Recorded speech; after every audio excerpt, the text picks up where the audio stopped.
Hello guys welcome छ। यो मान्छेले किन स्यास्या गरिरहेछ भन्नु होला। उकालो चढेर पनि हो अनि बट यो इमिली खाएर यो पिरो पनि हो। म एकदम पिरो खान नसक्ने मान्छे। आज हामी कहाँ हिँड्दैछौँ भनेर भिडियोको लास्टमा भन्ने छु। एकदम यहाँ आउन चाहिँ शरीरमा चाहिँ एकदम आँट पनि चाहियो, गोजीमा गाँठ पनि चाहिँदो रहेछ। जति मैले सोचेको थिएँ त्यति गाँठले पनि नपुनी, त्यति आँटले पनि नपुनी। जब यस्तो पहाड चढ्न त हामी पहाडमा बसेको मान्छे हो न, पहाडमै जन्मिएको चढिहालिन्छ नि भनेर घरबाट निक्लिसक्यो। तर त्यस्तो पोछुतो लागेन होइन। म त सक्छु, एनिहाउ सकिन्छ होइन। सेङ्जाली भाषी झन् सकिन्छ, त्यस्तो पछुतो छैन। हजुरहरूलाई नहोस् भनेर मात्र हो। एउटा चाहिँ एकदम शरीरमा आँट चाहिँ चाहिने रहेछ। हामी 3 दिनदेखि हिँडेछौँ। बिहान 7 बजेदेखि बेलुका 6 बजीसम्म नन स्टप।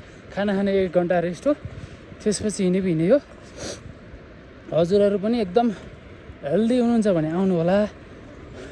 यो अरूले फोटो हाले वाउ कस्तो राम्रो ठाउँ, ब्युटिफुल प्लेस भनेर चाहिँ घरबाट नहिँड्नु होला। यहाँ आउनु चाहिँ एकदम कठिनाइ छ होइन। कतै कतै त जुका पनि लाग्ने रहेछ। मैले अहिले पानी बिछाएर ओभानो ठाउँमा भिडियो बनाएको होइन। बाटो चाहिँ त्यस्तो अप्ठ्यारो छैन, मान्छे क्रस गर्न चाहिँ जति पनि मिल्छ, 2-3 जना एकदम हिँड्न मिल्छ। बाटोको समस्या छैन, पैसाको नि समस्या छ है। एक रात बसेकै 3000 लिन्छन्, एक साग खाएकै 1700 लाग्छ। कम्तीमा पनि 5-6 दिन लाग्छ भने चाहिँ अब आफै गेस गर्नु कति दिन लाग्छ भनेर। हुन त नेपाली थियौँ, पैसा नहुने कुरै हुँदैन। नेपाल चाहिँ घुम्नु गर्छ विदेश घुम्नुभन्दा। एकदम राम्रो छ ठाउँ होइन।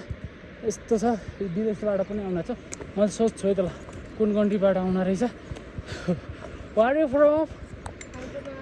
हैदराबाद इन्डिया से आउनु रहेछ। एकदम ठाउँ चाहिँ एकदम राम्रो छ। हजुरहरू पनि आउनु होला। तर शरीर एकदम चाहिन्छ यहाँ आउन चाहिँ। जति भिडियोमा हेरेर हजुर अगाडि बढ्नुहुन्छ त्यो हिसाबले चाहिँ यहाँ आउन सक्नुहुन्न। मलाई शेष भइसक्यो। त्यही भएर इमिली जान्छ है। इमिली मैले केटाकेटीमा खाएको हो, स्कुल जाँदा 7-8मा पढ्दा। त्यसपछि खाएको थिइनँ भनेपछि यो पनि 8-9 वर्ष पछाडि चाहिँ इमिली खाइएछ। एकदम रमाइलो ठाउँ छ। यहाँ पछाडि आउँदै हुनुहुन्छ मान्छे त ताती जस्तै आउनुहुन्छ, तर एकदम शरीरलाई चाहिँ ठाउँ एकदम राम्रो छ। फेरि यहाँ हो त्यस्तो दुःख गरेर खुट्टामा फोरा उठाएर जुत्ता फाटेर गएको काम लागेन भन्नुपर्ने चाहिँ छैन। फोरा त खुट्टामा मेरो 5वटा उठ्यो। अहिले लास्टमा देखाउँला होइन। हजुरहरूले हेरेर साथ दिनु होला भिडियो भन्न चाहन्छु। हामी 2 जना काम पेप सर चाहिँ माथि पुगिसक्नु भयो होइन। म चाहिँ एउटा भ्लग बनाउँछु भनेर बिस्तारै हिँडेर बनाउँदैछु। बोल्दा पनि त दम चाहिन्छ नि त उकालोमा। हजुरले जता हेर त्यतै झर्ना देख्नुहुन्छ। यस्तो दामी माथि हिमाल हो। त्यो छेकिया त्यो फ्ल्यासले अलि काम गरे होइन, टल्किया माथि हिमाल छ।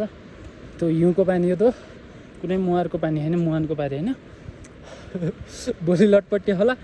हजुरहरूले बुझ्नु होला। हिँड्दा चाहिँ त्यस्तै हो, स्यास्या हुन्छ भनेर फलो गरिदिनु होला है गाइज। अरू भिडियो चाहिँ नेक्स्ट पार्टमा हालिदिन्छु ल।